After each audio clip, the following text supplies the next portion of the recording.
You're listening to the Marginally Geeky Show, the epically geeky book club.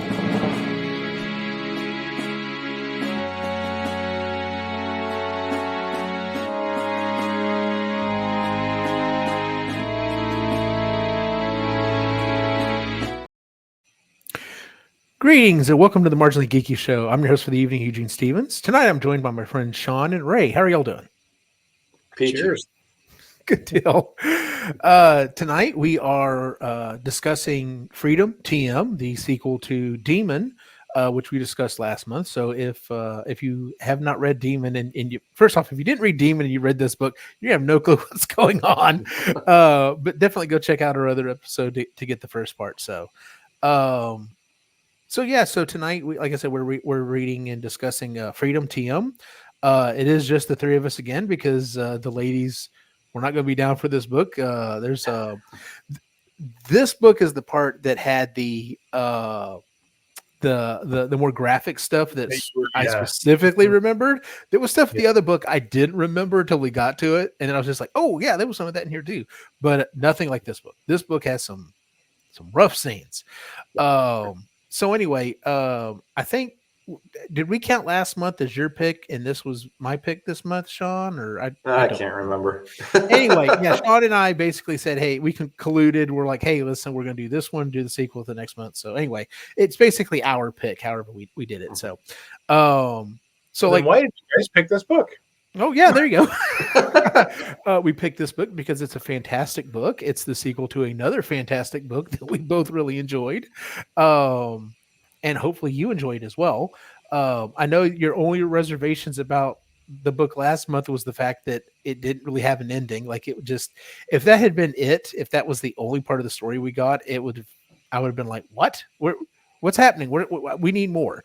But we get pretty much everything wrapped up in this book.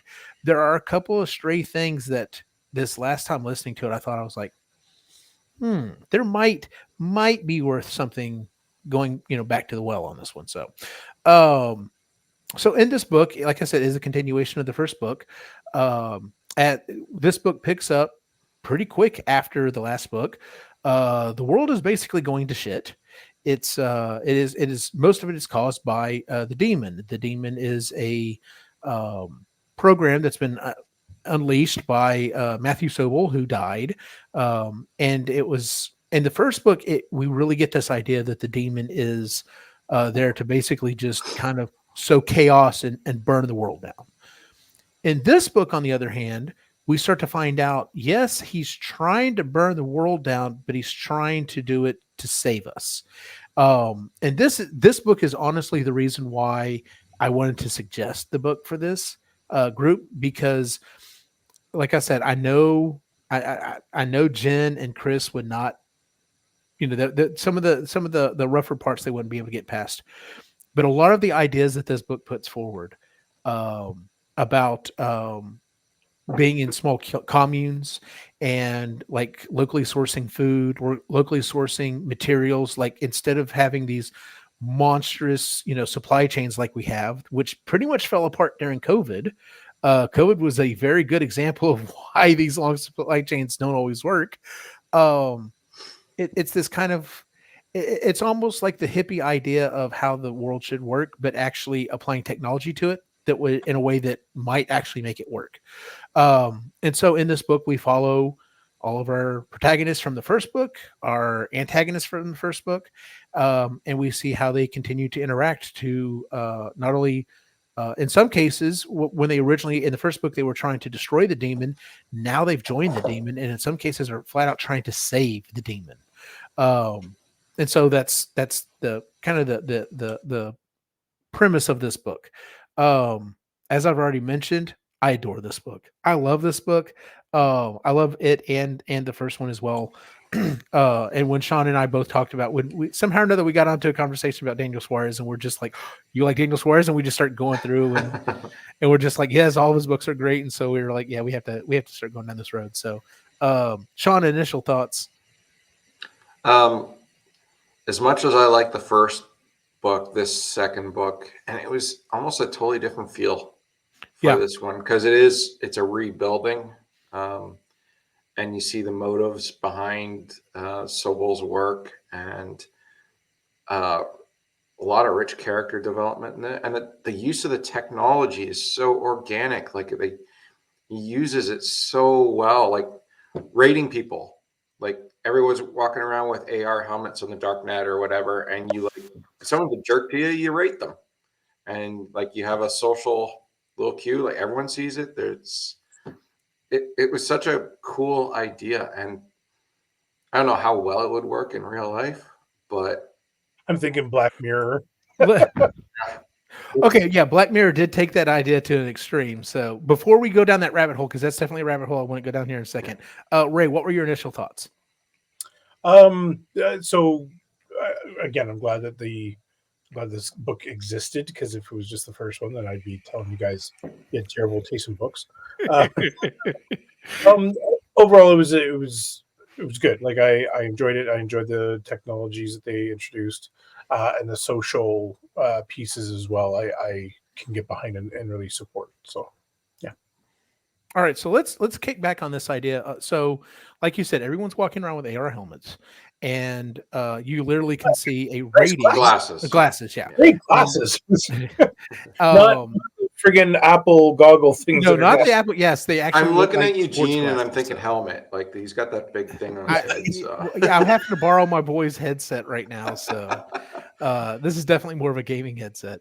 But until you reminded me of that episode of Black Mirror, I think it would be just the opposite of like what the problems that we're having with social media right now, because you can be anonymous on social media, and that's why so many people are absolute assholes to each other, because I'm just, I can call you a jerk and be as much of a jerk as I want to because I'm sitting behind a keyboard where I'm safe. If you're actually having to walk around and interact with people, maybe not be a jerk so much, because when people start saying, "Oh, you've got a 2-star," yeah, I'm not dealing with you, dude. Like, and that could definitely have a huge impact. And then, of course, like you said, you brought up that episode of Black Mirror where it was an absolute nightmare, where you just get like rated down, and there's no coming back from it. So, one bad day. So okay, so what was your favorite part of the book, Shaun? Any favorite parts of the book?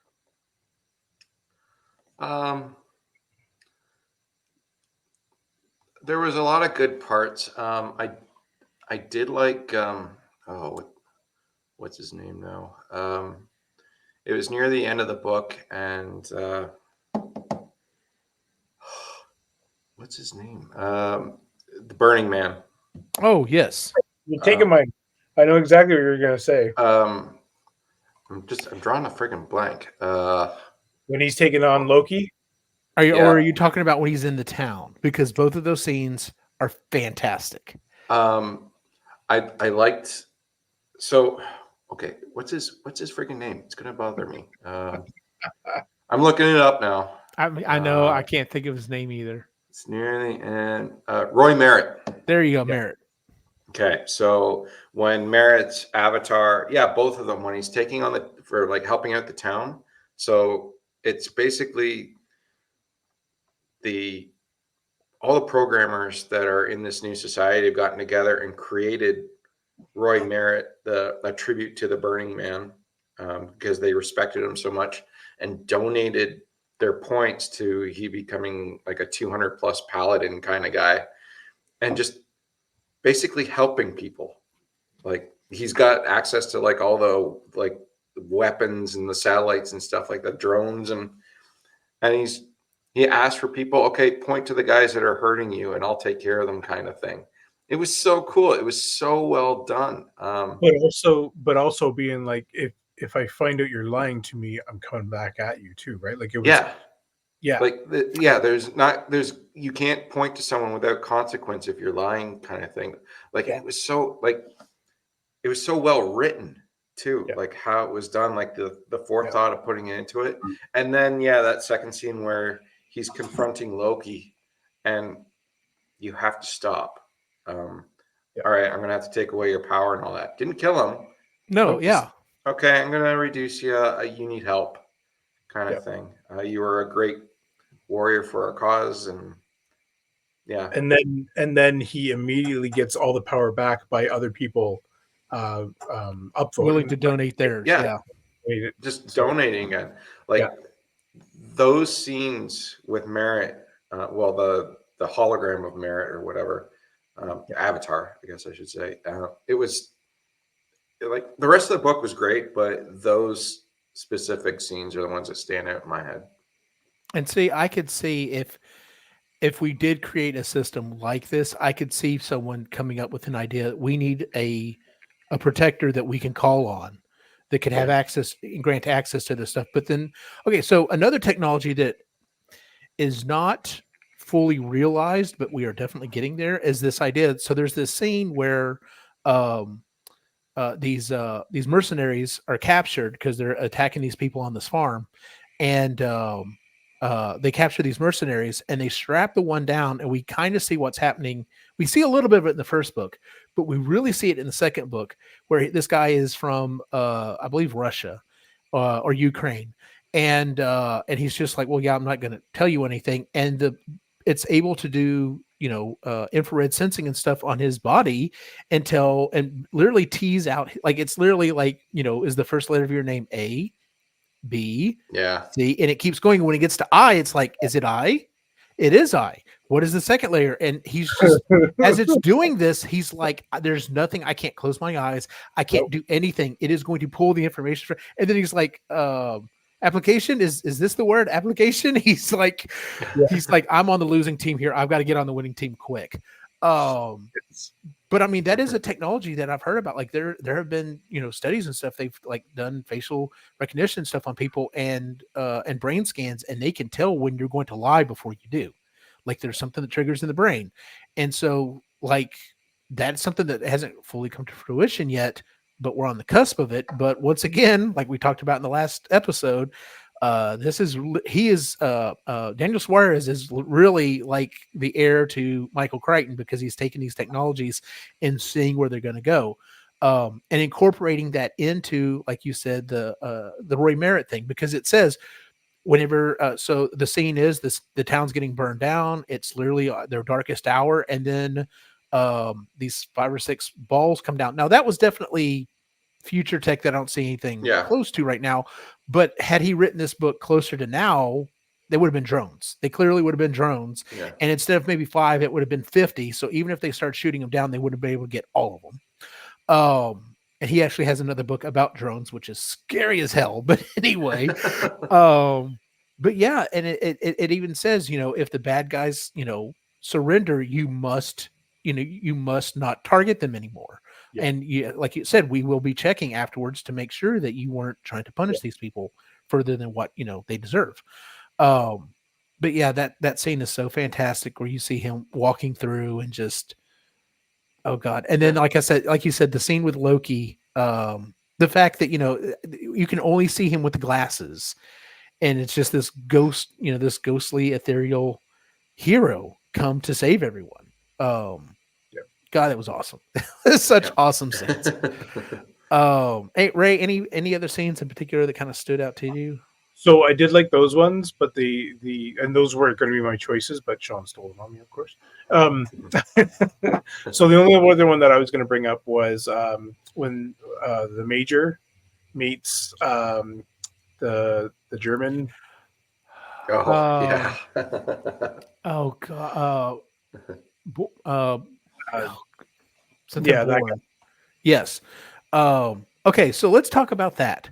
And this is where I started thinking. So there's a scene earlier in the book that was also really interesting, where the character Loki goes to this abandoned mine, and he finds the SS soldier, and he's telling him, release me, bring me into the darknet.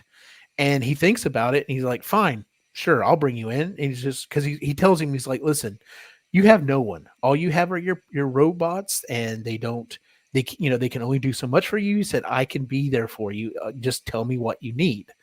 And so later on, at the very end of the book, we think the Major's going to get away. And that scene, how the the Razorbacks roll up because they're on electric motors. You can't hear them until they're literally right there. And I just love, and it goes back to the scene that I disliked in the book the most. One of them like just holds up its blade and he like takes off his jacket and hangs it on it and his hat and everything before he goes to torture kill this guy.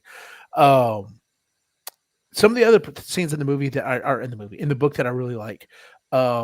I love the scene where they're explaining, and that's one of the other great things about this book is you have these characters talking to each other and explaining what's going on in the book and the technologies in the book, and it all makes sense. It doesn't seem forced because you literally have a character that's trying to learn and someone else that's teaching them.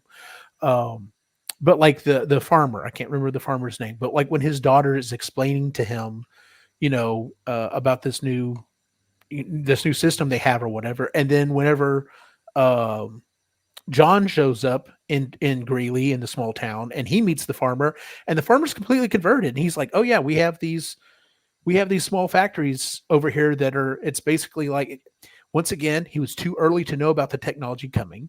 But he called them basically kind of like an automated mill, an automated milling system.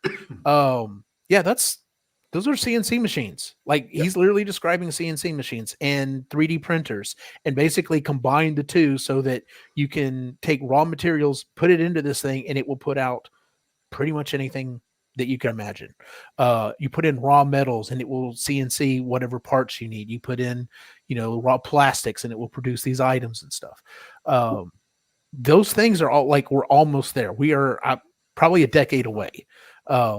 Because literally 3D printers have just hit another renaissance. These newest printers that are coming out that I'm really thinking about getting, they're insane, man. The fact that they can do multiple colors and multiple materials and like what they figured out in these new printers are they now adjust themselves for their own vibration. They now adjust themselves for their own heat and the pressure of the plastic that's inside of them. So they can produce these things that don't really need hardly any sanding. Like they are almost, they're so good. They're freaking awesome. And yeah, so I mean, we keep getting to that point. I saw an advertisement today. X-Tool has a new portable laser. It's basically like a box and you set it on top of whatever it is and it will laser it. Well, one of the things it did in the commercial today that I saw online that I didn't realize is the laser on that is strong enough to do rust removal on tools. So literally the guy put a rusty needle nose pliers in the thing and closed it and you just watched it burn off and I'm just like, oh my God, I think that device is $500, $600. Like that's doable. Like that's not like, a $10,000 machine. That's something you could buy and be able to do that. That is incredible. That type of technology. And then when he gets to some of the other technologies, that is a little far. I haven't done the research on it. I if I wasn't busy moving, I did intend to try to do some of the research on this because, but like the information he's talking about, the Native Americans that are building the wind solar farm or whatever. I don't know if that's a real technology. The way he describes it sure as hell sounds like it could be. So there's I thought he was actually going to. Was it this? I don't think he described it. I thought they were going to describe the gravity batteries. Have you heard of those? I've heard the term, but I'm not. So what they're doing is they have a weight that so a mine shaft that's not used anymore. Mm-hmm. They put a weight in there, and using solar energy, they'll raise it up with a winch essentially, and then over time at night when they need the electricity, it'll slowly drop through the shaft and it produces electricity as it's going down the shaft. So they're looking at that type of a technology. So I was thinking about like when he first brought up that they're going to do these. I'm like, oh, maybe he's going to talk about gravity batteries, and no, but it's just a different type of technology, essentially. Yeah. So. But yeah, he introduces between this and some of the other technologies he's talking about for the batteries and power and stuff and becoming self-sufficient. I know a lot of that stuff is available. It's just, and he even says it's the problem is when you weigh it, if you weigh it just as a financial thing, it doesn't make sense. But he even says at one point, he's like, well, no, if you measure it by not only how much it financially costs, but how much it damages the planet, how much it damages the local air, economy. Like, when you look at it as to how much it can actually damage stuff, it's like, no, then it totally makes sense to do some of these things. There's just not the financial will to do it. And of course, that's how we judge everything is, oh, how much does it cost? So, Yeah. yeah.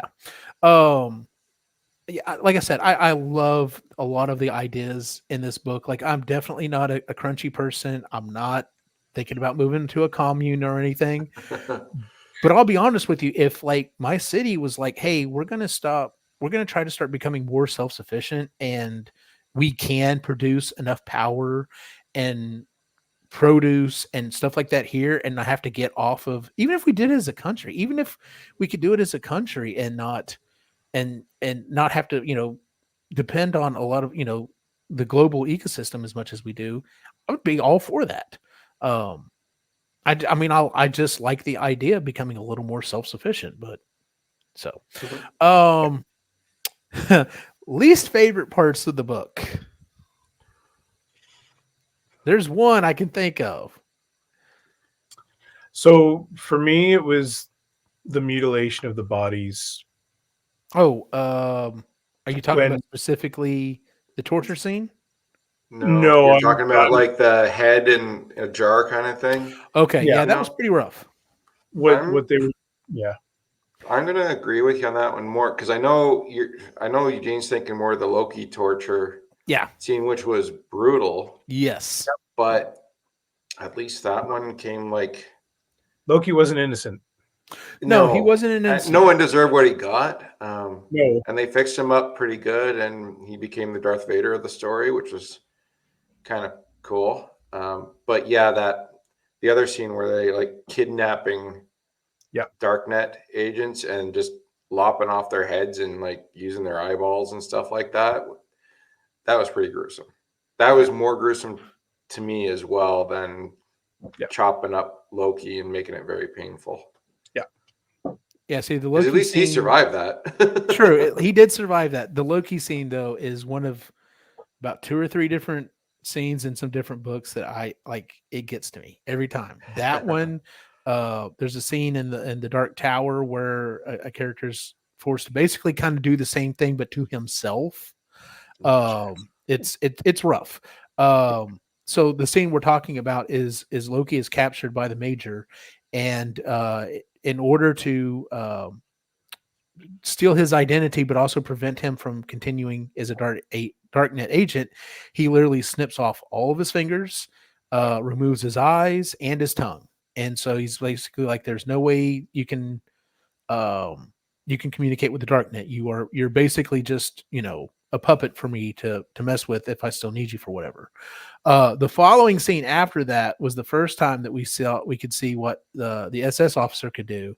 Now that was a freaking awesome scene because I love the fact that it was able to use the technology, and he's like, "Yes, you didn't capture him, you didn't do this, you didn't do that. Would you have enjoyed torturing him though?" And when it comes back and he's like, yes, you would. And then we don't see it, we don't hear it, but he obviously proceeds to kill this guy in revenge. I was just like, ooh, this is an interesting idea. So, okay, so we've talked about scenes we liked.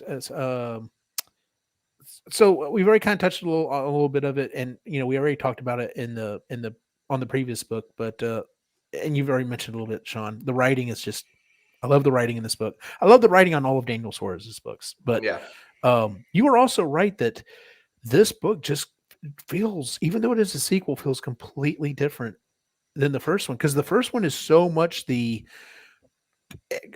we have the whole scene with, like, a lot of the scenes have to deal with like them trying to infiltrate his house and stuff like that, and so that's just like, what is this madman doing? He's literally just trying to sow chaos into the world. And this time we're finding out, he is, but he's burning down the village to save it, essentially. Yeah.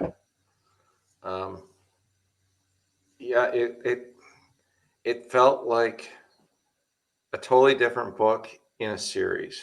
Like there, you had the connections and all that, but the tone was totally different. It was basically a rebirth tone, Yeah. which was really nice. And I think that was kind of one of the reasons I thought about, for my own reasons, of bringing this book into this group, hoping, like, I really wanted to get Jen and Chris's take on this one, just for the society rebuilding. Yes.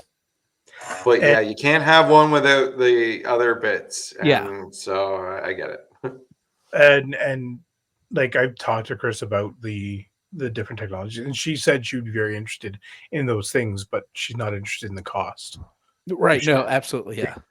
Which is an interesting point, right? Like, it's it's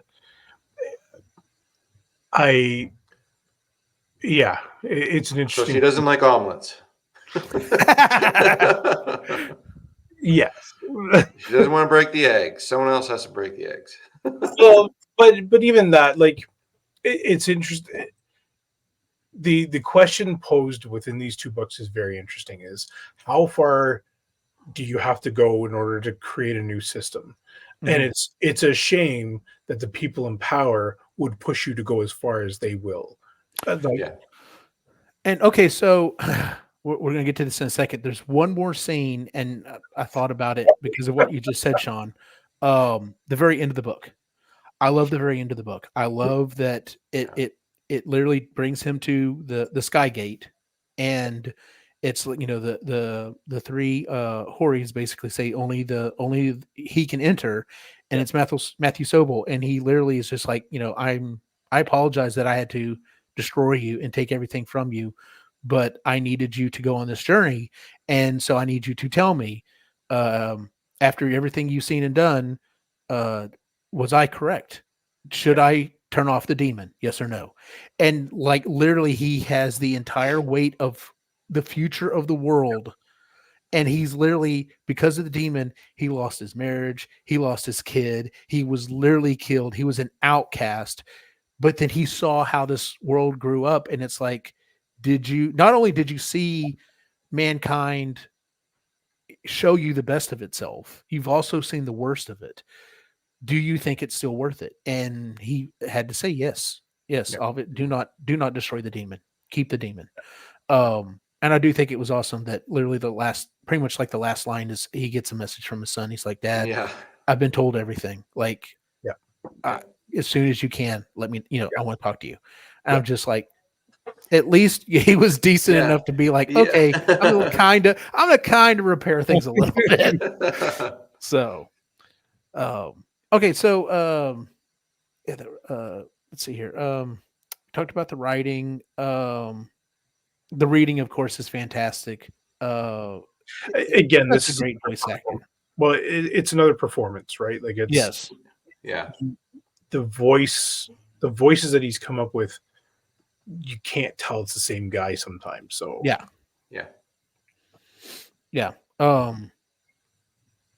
When you were reading the book, did it impact your mood? I think pretty well every time I listen to this one, pretty well anything from Daniel Suarez and all that, I lose myself really easily in these books. So if the tone is darker, I'm going to absorb that tone. And when it's like this one's about rebuilding and rebirth and stuff like that, then yeah, I absorb that tone too. So yeah, it affected my mood anyway.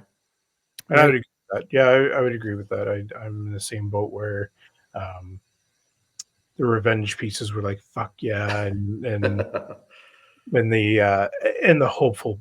I think the hopefulness is what resonated with me the most.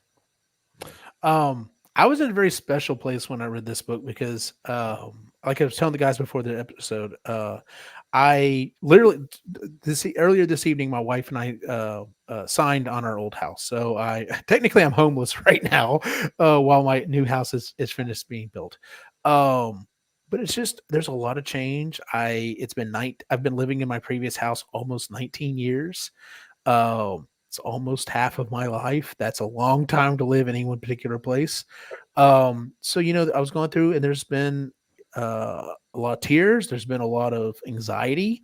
I know I'm grinding my teeth right now, just even though it doesn't seem like I'm super stressed. Obviously, I am. But yeah, reading this book earlier this week, going through the mental state I was already in, was probably not the best idea because, especially when you start looking at all of the shit that the corporations do to try to hold on to power. Literally, there are these conversations in these secret meetings with like DIA, FBI, some of these major corporations, and just listening to some of the stuff, they're just like, well, yeah, we're basically y'all need us to save you because we pretty much already own you anyway. And some of it talks about how gas prices keep rising and food prices keep rising, and yet these corporations keep making more money. Look what's happening literally right now in the United States. Like literally, the inflation prices are still pretty high, and yet corporations are still reporting record profits. And it's just like, I'm fucking living in this book. This is not cool. Not quite to that extent, but you know what I'm saying. And yeah, it wasn't really helpful for my mental state earlier on until you start getting to the rebuilding parts. And like you said, Shaun, it does affect you. You start feeling, man, maybe there is hope. Maybe,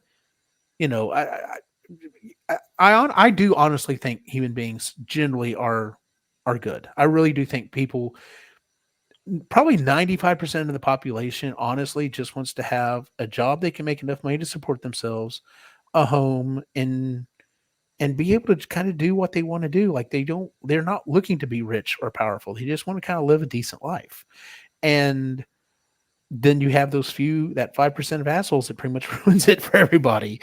And so, I have to keep reminding myself of that sometimes. Doing Ghostbuster stuff helps with that because you see people who just come out and they're just like, oh, that's so, just they walk around, they're happy, they're smiling. It is helpful. So, but yeah, it definitely affected my mood earlier this week, like I said, because I was already kind of in a dark place, and reading some of this stuff, I was just like, oh, maybe I shouldn't have done this.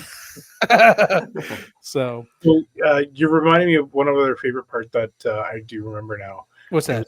It was a scene that they used the demon against another company to yes. make. That was another great scene that I'm like, yes, it was. Fuck yeah. Yeah. I love how when he talks about the fact he's like, I'm sure y'all been trying to find some bugs in my programming, and I left some really good ones for you. Yeah. So yeah, that was really good. That was fantastic. Are there any lingering questions from the book that you're still thinking about? I got one. Okay, go on. Mine's not so much a question. Mine's an idea. Go on.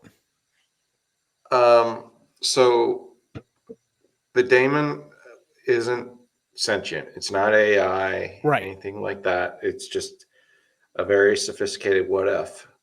But the Russian or the German Borner, he's clearly AI, high level AI. But he came from Sobol as well. Like, what? There's more going on there. It didn't quite click.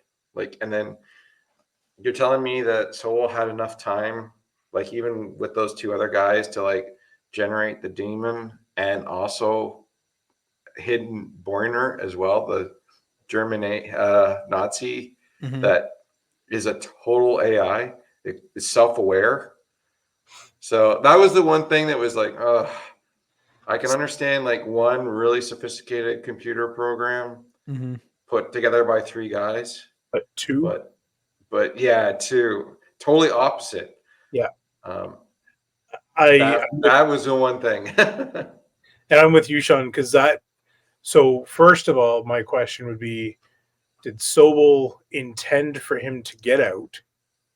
Because I can't answer. Well, that. I think in the story he said he wasn't.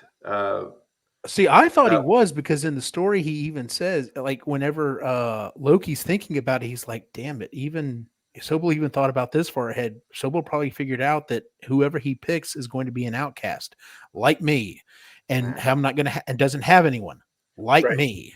Yeah. And was this his plan to give me something to watch out for me, so I can continue doing the job I need to do? That's fair. That's But my question, like you, Shaun, what happened to him afterwards as well?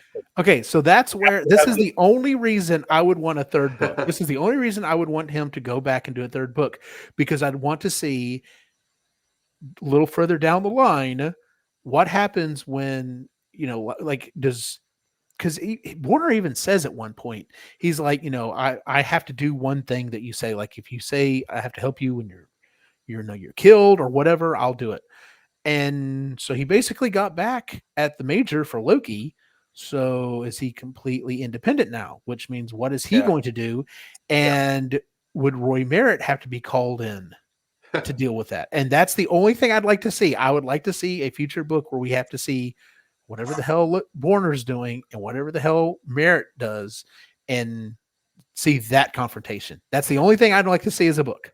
Well, and I wonder if Warner is Sobol's version of Roy Merritt, not knowing that the community would have created a Roy Merritt. Right. He wouldn't have known that. So, but obviously he left the hooks in the code for it to be a thing. Yeah. Or to be something. Yep. That was pretty much my only lingering question. Fair enough. Like, everything else is so well thought out, and that just seems kind of like, whoa, it's either like a really good question for a third book or a massive plot hole. Like, try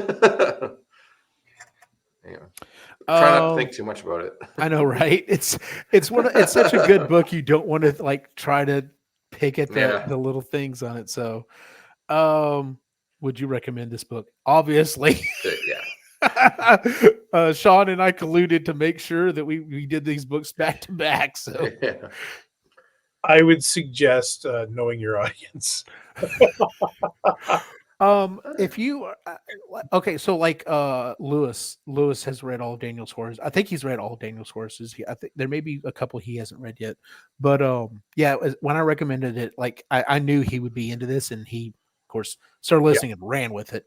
I think if we can get Joseph to find time to listen to it, I think this would be up his alley. But going back to, like we said, Shaun and I, and you put it much better than I did, Shaun. The reason why I wanted to suggest these books is because, like you said, I know Chris and Jen would love the ideas put forward to what a more sustainable world would be like.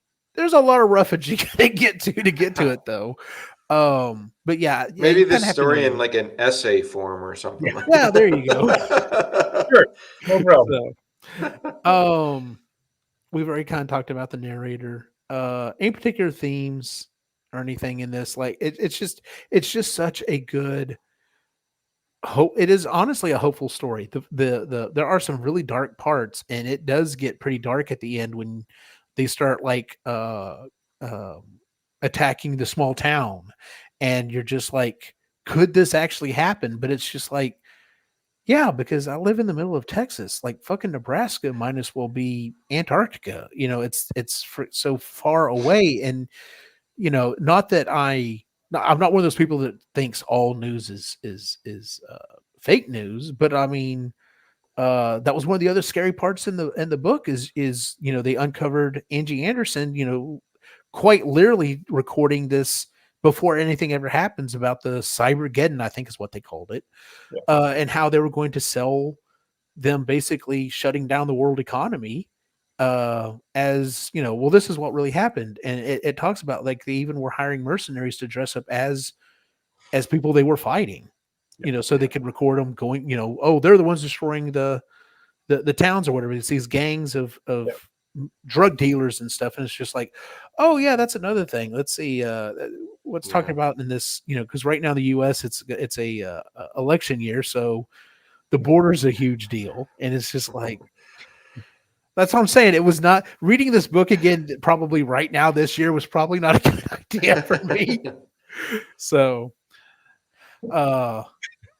anything else in particular, trope, theme, anything that you wanted to discuss? I think I'm All good. right. I think we hit a lot of the I think stuff so, too. already. Yeah. If you could ask the author anything, what would it be? And mine would be, have you ever thought about doing a follow-up? And I'd almost prefer him to go, nope, I'm done with that story, and be like, all right, cool, good. That's I'll just leave my questions and let them be. Yeah, probably just when's his next book coming out? That's a good question. That's a good question. Yeah. I'll get it. Don't worry. Yeah. Yeah. I'd have to ask him what car he drives, because is it automated? Like it's Oh, like what do you think of the automatic driving in Teslas? Like that would probably be a good question. He'd probably be like, I will never get one. Or maybe a collaboration with Dennis Taylor. That'd be That fun. would be interesting. That would be fun. Yeah. But then who would you get to narrate it? both. Yeah, that would be tricky. Both. Yeah. Another good question I'd like to ask him would be, is there any technology out now that you're thinking about turning into your next book? Oh, yeah. Like, That and would just be a say, good question. I would assume it would be AI, but who knows? Like he's done stuff on drones. He's done stuff on genetic engineering. I'd probably ask him what's the technology that he's most hopeful for, and which one is he most fearful of. Yeah. And it's probably AI, but I would say that's probably his answer for both, to be honest with you. Yeah. So, yeah. I mean, other than AI. I may have to see if we can get him on. I don't know if he does podcasts or stuff, but I would love to talk to the dude. So, Yeah. when things calm down a little bit here in a couple of months, I may have to reach out and be like, "Hey, would you be interested in being on a podcast?" So, because I think that would be fun. So, all right. Well, Dennis and Scott were great. So, yes, absolutely. Well, that is it for our discussion of the book. I guess let's go ahead and well, before we do that, so our next book next month is Joseph's book. I sure hope he's going to join us for it. But it's an interesting pick. It's called Wool by Hugh Howey. And it's I guess it's the book that the Apple Plus series Silo is based on. I've heard a lot of good things about that TV show. So reading I've seen the show, so yeah, that might be okay. Cool. Did you like the show? Yeah, Deb and I watched it. We kind of got hooked on it. Cool. I'm hoping they do a season 2. I think they are. Okay. Because the way it ends is like, oh, you gotta be shitting me. So, if you're in Canada, do not waste a credit on it. Why? It's on for $7. Oh, okay. Yeah. Fair enough. Well, I'll take a look and see what it's on for. Yeah. Because I am Canadian, but I find I get better deals on the American site. So imagine that. So next book is Wool by Hugh Howey. April is Jennifer's book. It's one I think all of us have already read. Making It So by Patrick Stewart. And then Ray, have you picked your book for May yet? Yep. Yeah, I threw it out there, and I did listen to it. I finished it. It's called Starter Villain by John. Oh yeah. I think I got it in my wish list. So yeah, it's a standalone, and a bit of a palate cleanser is the way I'm putting it. So, good deal. Will Wheaton narrates it. So okay, cool. Yeah. All right, let's move on to other books that we've been reading. Has anyone been reading anything else? I spoiled it. Yeah. Starter Villain. Okay. And Making It So I did start, but I haven't started Wool, so I better start Wool instead. Yeah. It's 15 hours. Probably going to have to start that one too. But, I'll have to put that on my list here. Shaun, you've been reading anything else? I've been listening to biography Hope by Richard Zoglin on Bob Hope. So okay. And I'm really enjoying it. I'm almost done. Because like I grew up like watching Bob Hope and Danny Kaye, and Yeah. I love the old movies. So um, there's a few. I've learned a few things about him. I didn't realize quite how much of a womanizer he was.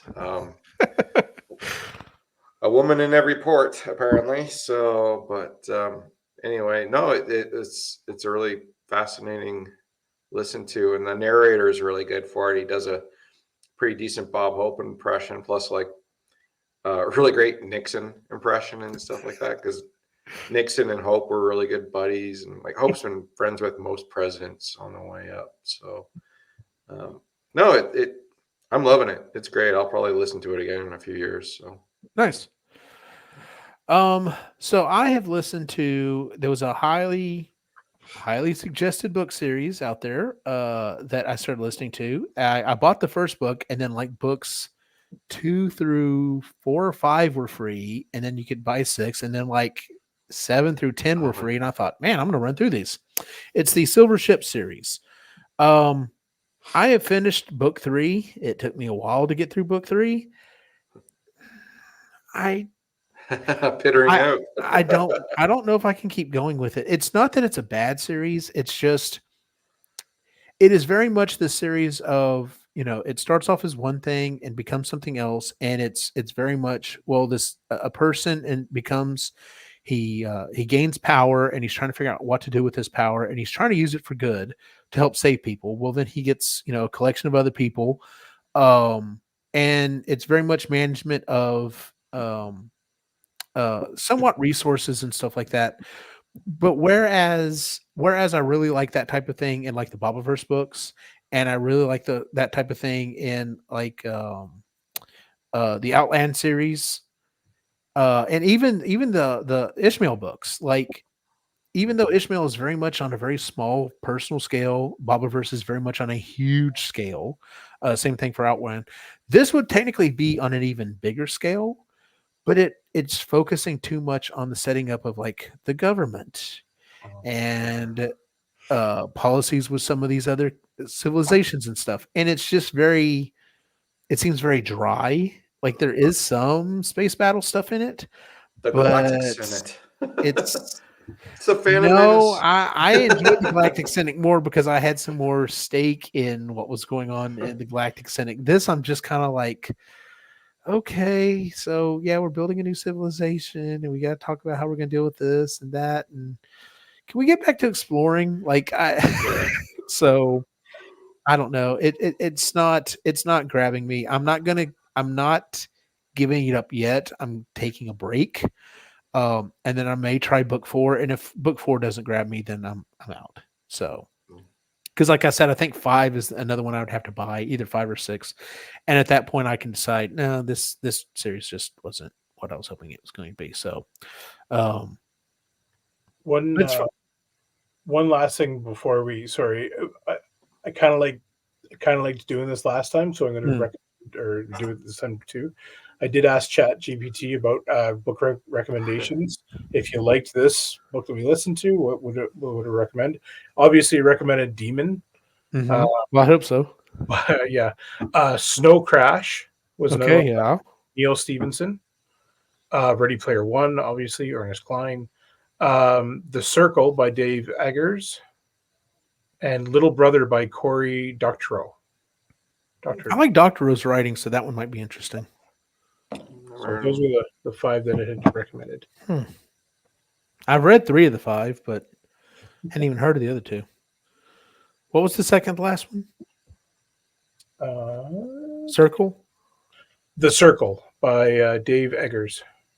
Wasn't there a movie based on that a couple years ago? Probably. Yeah. I know there was a TV show. So okay, maybe that's what I was thinking of. So yeah. Anyway. All right. Well, that is our show for the month, ladies and gentlemen. If you would please give us a 5-star rating on iTunes, Google, Stitcher, wherever it is. Not Stitcher, iTunes, Google. I should say YouTube now. I should say iTunes, Google, and YouTube, because you can get the show as a podcast now on YouTube. I have it marked as a podcast. I don't know how you find it as a podcast on YouTube, because I don't do video podcasts. So I think it's through YouTube Music. Okay, cool. Well, then you should be able to get through YouTube Music because I have tagged all 4 of the podcast as a podcast on there. So,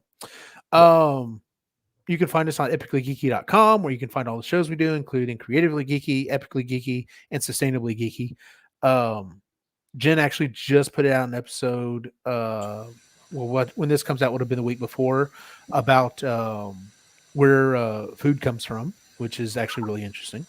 The guy she talks to as the conversation goes on, he opens up a little bit more, but our friend Jen has gotten pretty good about continuing the conversation and getting people to kind of pulling that information out of some people.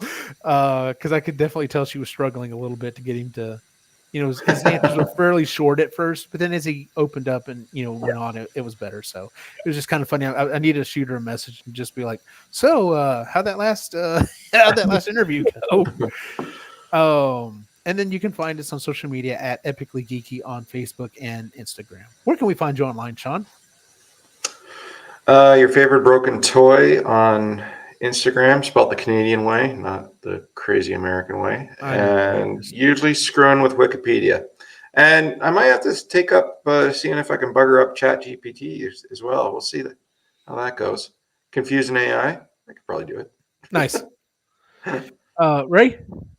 I was using ChatGPT to fix all of Wikipedia, but ChatGPT's making shit up that, wow, it's not, I wouldn't use it. It's good for some things, but factual information, no. It's not good for facts. It likes to make shit up. Yes, it does. Maybe it is becoming human. Because the Reluctant Yeti on Instagram, otherwise. So. And as always, you can find my individual wacky adventure online at Optimus Jane on Facebook and Instagram. For everyone on the site, have a good night.